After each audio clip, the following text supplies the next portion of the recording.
In a far-off place, a young traveller named Alex found himself approaching an elderly man. His eyes were twinkling with wisdom, a soft smile gracing his face as he sat comfortably on an old wooden chair. "Excuse me, sir," Alex began, his voice filled with weariness. "I've been travelling for a long time searching for answers. Can you help me find my way?" The elderly man, his features etched with years of wisdom, looked up at Alex. "Ah, young one, the path you seek is not always visible on a map. What is it that troubles your heart?" Alex's voice trembled as he responded. "I've been chasing success, thinking it lies in wealth and fame, but the more I chase, the more elusive it becomes." The old man's smile broadened as he looked up at the sky, his voice soft yet filled with conviction.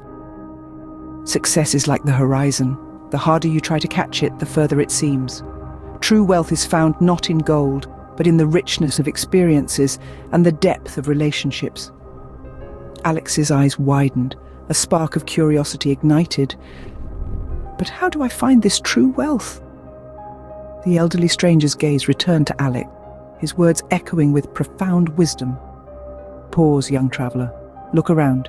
Cherish the moments, embrace the journey, and wealth will reveal itself in the tapestry of life. As the saying goes, the journey is the reward." And so the wisdom was laid bare.